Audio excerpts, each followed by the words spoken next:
Well, I'd like to talk a little about meditation practice.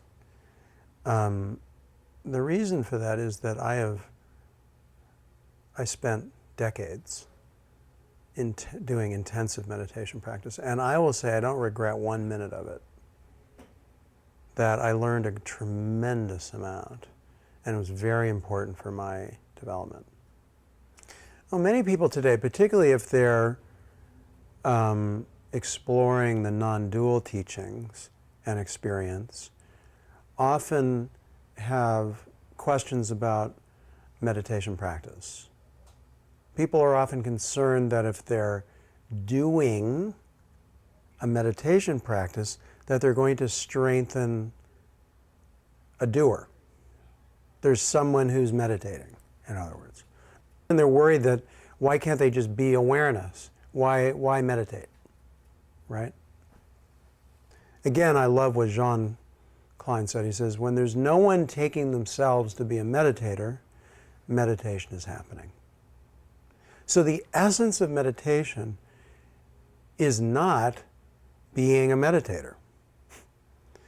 Being a meditator is the identity of being a meditator. That's what that is. Okay? So anything that anyone does, so to speak, which they're identified with, is going to strengthen identity. So it isn't the practices in and of themselves that's the issue at all. So it's possible to sit down and to get quiet and to follow one's breath, so to speak, or to follow the breath, to be available to the body sensations and emotions and thoughts and so forth, and not in any way, shape, or form strengthen the doer or the ego.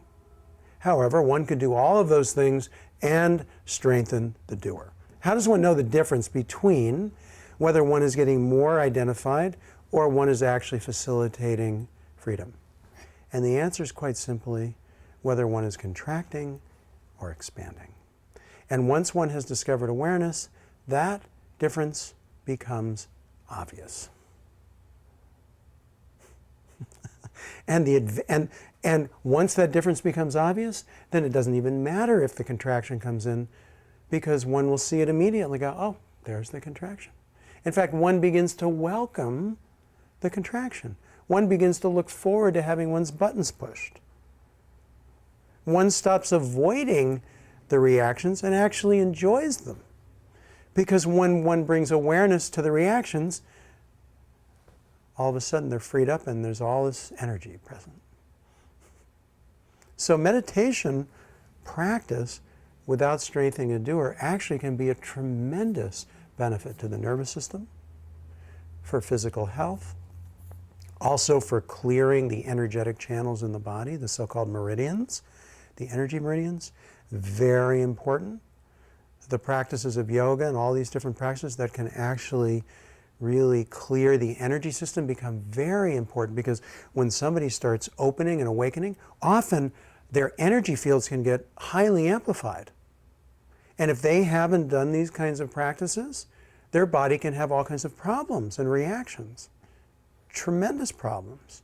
So these practices actually can really build a foundation, if really understood and practiced in a way that does not strengthen a kind of doer, can really create the field for really tremendous groundedness and stability, and one can handle transformation. Often people have awakening, they can't handle it. Their physical body can become very destabilized, right?